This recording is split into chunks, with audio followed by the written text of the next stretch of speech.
ಒಂದು ಗ್ರಾಮದಲ್ಲಿ ನಾವು ಹೋದಾಗ 1,000 ಮನೆ ಇರ್ತದೆ. 100 ಜನ ಶ್ರೀಮಂತರು ಆ ಗ್ರಾಮದಲ್ಲಿದ್ರೆ 900 ಮನೆಗಳಿಗೆ ಈ ಗ್ಯಾರಂಟಿ ತಲುಪ್ತಾ ಇದೆ. ಅದರಲ್ಲಿ ಒಂದೊಂದು ಮನೆಗೆ 2,000 ರೂಪಾಯಿ ಕರೆಂಟು, ಅನ್ನಭಾಗ್ಯ, ಶಕ್ತಿ ಯೋಜನೆ, ಯುವ ನಿಧಿ ಅಂತ ಹೇಳಿದ್ರೆ ಸರಿಸುಮಾರು 5,000 ರೂಪಾಯಿ ಒಂದು ಮನೆಗೆ ಹೋಗ್ತಾ ಇದ್ರೆ 900 ಮನೆ ಇರುವಂತ ಒಂದು ಗ್ರಾಮಕ್ಕೆ ಪ್ರತಿ ತಿಂಗಳು 45 ಲಕ್ಷ ರೂಪಾಯಿ ನೇರವಾಗಿ ಹೋಗ್ತಾ ಇರುವಂತ ಕಾರ್ಯಕ್ರಮ ಇದು ಅಂತ ಹೇಳಲಿಕ್ಕೆ ನಾನು ಸಂತೋಷ ಪಡ್ತಾ ಇದ್ದೇನೆ. ಒಂದು ವರ್ಷಕ್ಕೆ ಸರಿಸುಮಾರು 5,40,00,000 ಕೊಡುವಂತ ಕಾರ್ಯಕ್ರಮ ಒಂದು ಗ್ರಾಮ ಪಂಚಾಯತಿಗೆ ಇದ್ರೆ ಅದು ಕಾಂಗ್ರೆಸ್ನ ಗ್ಯಾರಂಟಿ ಅಂತ ಹೇಳಲಿಕ್ಕೆ ನಾನು ಸಂತೋಷ ಪಡ್ತಾ ಇದ್ದೇನೆ. ನಾವು ಚುನಾವಣೆ ಸಂದರ್ಭದಲ್ಲಿ ಮತಯಾಚನೆ ಮಾಡಲಿಕ್ಕೆ ಹೋಗುವಾಗ ನಮ್ಮ ಪಕ್ಷ ಈ ಗ್ಯಾರಂಟಿಯನ್ನ ಘೋಷಣೆ ಮಾಡಿತು. ಮನೆ ಮನೆಗೆ ಗ್ಯಾರಂಟಿ ಕಾರ್ಡ್ನ ಕೊಡುವಾಗ, ಮನೆ ಮನೆಗೆ ಸ್ಟಿಕ್ಕರ್ನ, ಭಿತ್ತಿಪತ್ರಗಳನ್ನ ಅಂಟಿಸುವಾಗ ಬಹಳಷ್ಟು ಟೀಕೆ ನಮ್ಮ ಮೇಲೆ ಮಾಡಿದ್ರು. ಈ ಗ್ಯಾರಂಟಿ ಸಾಧ್ಯವಿಲ್ಲ, ಈ ಗ್ಯಾರಂಟಿ ಆರ್ಥಿಕ ವ್ಯವಸ್ಥೆಯನ್ನ ಬುಡಮೇಲು ಮಾಡುತ್ತೆ, ಈ ಗ್ಯಾರಂಟಿ ಕೊಡಬಾರ್ದು ಅನ್ನೋ ಟೀಕೆಗಳನ್ನ ಮಾಡಿದ್ರು. ಆದ್ರೆ ಇವತ್ತು ಇದರ ಫಲಾನುಭವಿಗಳಲ್ಲಿ ಬಹುಪಾಲು ನಮ್ಮ ಎದುರಾಳಿ ಪಕ್ಷದವರು ಆಗಿದ್ದಾರೆ ಅನ್ನೋದನ್ನ ನಾವು ಇಲ್ಲಿ ಗಮನಿಸಬೇಕಾಗುತ್ತೆ. ಮೋದಿ ಅವರು ಕೂಡ ಈ ಗ್ಯಾರಂಟಿಯನ್ನ ಟೀಕೆ ಮಾಡಿದ್ರು, ಬಿಜೆಪಿಯ ಎಲ್ಲ ನಾಯಕರು ಈ ಗ್ಯಾರಂಟಿಯನ್ನ ಟೀಕೆ ಮಾಡಿದ್ರು. ಆದ್ರೆ ಕಾಂಗ್ರೆಸ್ ಕಾರ್ಯಕರ್ತರ ಶಕ್ತಿಯನ್ನ ನೀವು ಒಮ್ಮೆ ಗಮನಿಸಿ. ಈ ಕಾರ್ಯಕ್ರಮ ಎಷ್ಟು ಪರಿಣಾಮಕಾರಿ ಆಯ್ತು ಅಂತ ಹೇಳಿದ್ರೆ ಇವತ್ತು ಮೋದಿ ಅವರ ಬಾಯಲ್ಲಿ ಕೂಡ ಗ್ಯಾರಂಟಿ ಅನ್ನೋ ವಿಚಾರವನ್ನು ಬರ್ತಾ ಇದೆ ಅಂತ ಹೇಳಿದ್ರೆ ಅದಕ್ಕೆ ಕಾಂಗ್ರೆಸ್ ಕಾರ್ಯಕರ್ತರ ಕಾರಣ ಅಂತ ಹೇಳಲಿಕ್ಕೆ ನಾನು ಇಷ್ಟಪಡ್ತಾ ಇದ್ದೇನೆ. ಇಲ್ಲಿ ಬೇರೆ ಬೇರೆ ಭಾಗಗಳಿಂದ ನಮ್ಮ ನಾಯಕರು, ಕಾರ್ಯಕರ್ತರು ಬಂದಿದ್ದೀರಿ. ಇದು ತುಳುನಾಡು, ಒಂದು ವಿಶೇಷವಾದ ಭೂಪ್ರದೇಶ.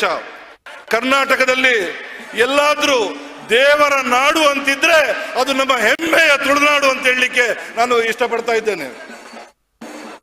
ಕೃಷ್ಣ ಕನಕರಿಗೆ ತಿರುಗಿದಂತ ನಾಡು, ಬಪ್ಪ ಬ್ಯಾರಿಗೆ ತಾಯಿ ದುರ್ಗಾ ಪರಮೇಶ್ವರಿ ಪ್ರತ್ಯಕ್ಷ ಆದಂತ ನಾಡು. ಈ ಒಂದು ಅದ್ಭುತ ಭೂಪ್ರದೇಶದಲ್ಲಿ ವಿಶ್ವದ ಸಂದೇಶವನ್ನು, ಶಾಂತಿಯ ಸಂದೇಶವನ್ನು ಕೊಟ್ಟಂತ 4 ಗೊಮ್ಮಟ ಮೂರ್ತಿಗಳಿದೆ. ಇದೊಂದು ಅದ್ಭುತವಾದ ಭೂಪ್ರದೇಶ ಅಂತ ನಾನು ಹೇಳಲಿಕ್ಕೆ ಇಷ್ಟಪಡ್ತಾ ಇದ್ದೇನೆ. ಸ್ವಾತಂತ್ರ್ಯ ಹೋರಾಟದ ಸಂದರ್ಭದಲ್ಲಿ ಮಹಾತ್ಮ ಗಾಂಧಿಯವರು, ರವೀಂದ್ರನಾಥ್ ಟಾಗೋರ್ ಅವರು, ಆನಿ ಬೆಸೆಂಟ್ ಅವರು, ನಾರಾಯಣ್ ಗುರುಗಳು ಬಂದಂತ ಒಂದು ವಿಶೇಷವಾದ ನಾಡು ಅಂತ ಹೇಳಲಿಕ್ಕೆ ನಾನು ಇಷ್ಟಪಡ್ತಾ ಇದ್ದೇನೆ. ಈ ನಾಡಿನಲ್ಲಿ 5 ಪ್ರಮುಖ ಬ್ಯಾಂಕ್ಗಳನ್ನ ಸ್ಥಾಪನೆ ಮಾಡಲಾಯಿತು.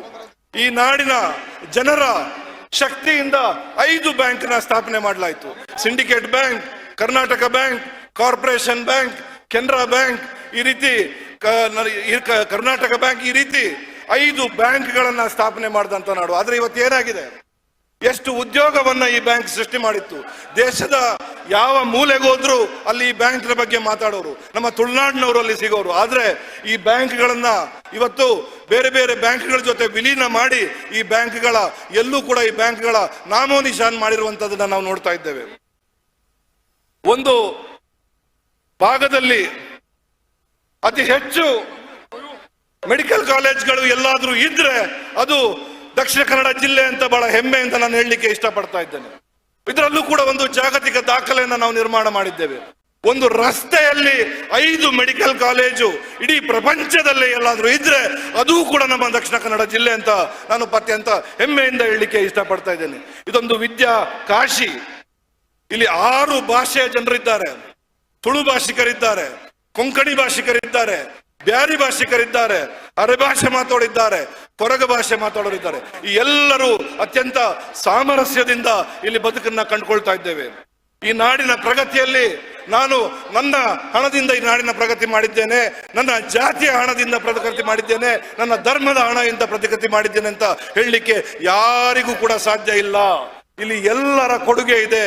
ಈ ನಾಡಿನ ಪ್ರಗತಿಗೆ ಪ್ರತಿಯೊಬ್ಬರ ಕೊಡುಗೆ ಇದೆ ಅಂತ ನಾನು ಹೇಳಲಿಕ್ಕೆ ಇಷ್ಟಪಡ್ತಾ ಇದ್ದೇನೆ. ಈ ನಾಡಿನ ಕಲೆ, ಸಂಸ್ಕೃತಿ, ಕಂಬಳ, ಭೂತಾರಾಧನೆ ಎಲ್ಲವನ್ನು ತಂದಿದ್ದು ಇಲ್ಲಿನ ಮೂಲ ನಿವಾಸಿಗಳು. ಇಲ್ಲಿಯ ಅಷ್ಟಮಠಗಳನ್ನ ಪ್ರಾರಂಭ ಮಾಡಿದ್ದು ಮಧ್ವಾಚಾರ್ಯರು. ವೇದದಲ್ಲಿ ನಾವು ಮುಂದೆ ಇದ್ದೇವೆ. ಇಲ್ಲಿನ ಕ್ರಿಶ್ಚಿಯನ್ ಮಿಷನರಿಗಳು, ಬ್ಯಾಸಲ್ ಮಿಷನ್ ಅಂತ ಮಿಷನರಿಗಳು ಬಂದು ಇಲ್ಲಿ ವಿದ್ಯಾ ಸಂಸ್ಥೆಗಳನ್ನ ಪ್ರಾರಂಭ ಮಾಡಿದ್ರು, ಆರೋಗ್ಯ ವ್ಯವಸ್ಥೆಯನ್ನ ಮಾಡಿದ್ರು, ಪ್ರಪ್ರಥಮ ಕನ್ನಡದ ಪತ್ರಿಕೆಯನ್ನ ಇಲ್ಲಿ ಮಾಡಿದ್ರು, ಪ್ರಪ್ರಥಮ ಕನ್ನಡದ ನಿಘಂಟನ್ನ ಮಾಡಿದ್ರು. ಅದೇ ರೀತಿ ಇಲ್ಲಿ ವ್ಯಾಪಾರ ಮಾಡುವಂತ ನಮ್ಮ ಪ್ರೀತಿಯ ಬ್ಯಾರಿ ಸಮುದಾಯದವರು ವ್ಯಾಪಾರ ಮಾಡುತ್ತಿದ್ದಾಗಲೇ ಇಡೀ ಜಗತ್ತಿನಲ್ಲಿ ಅವರು ಈ ನೆಲದ ಕಂಪನ್ನ ಪಸರಿಸಿದ್ದಾರೆ. ಎಲ್ಲರ ಶ್ರಮದಿಂದ, ಎಲ್ಲರ ಕೊಡುಗೆಯಿಂದ ಈ ನಾಡನ್ನ ನಾವು ಕಟ್ಟಿದ್ದೇವೆ. ಇಲ್ಲಿಯ ಸಾಮರಸ್ಯವನ್ನ ನಾವು ಹೀಗೆ ಕಾಪಾಡೋಣ. ನಾವೆಲ್ಲರೂ ದೇಶಭಕ್ತರಾಗೋಣ, ದ್ವೇಷಭಕ್ತರಾಗೋದು ಬೇಡ ಅನ್ನುವ ಮಾತನ್ನ ಹೇಳ್ತಾ ನನ್ನ ಮಾತು ಮುಗಿಸ್ತೀನಿ. ಜೈ ಹಿಂದ್, ಜೈ ಕಾಂಗ್ರೆಸ್.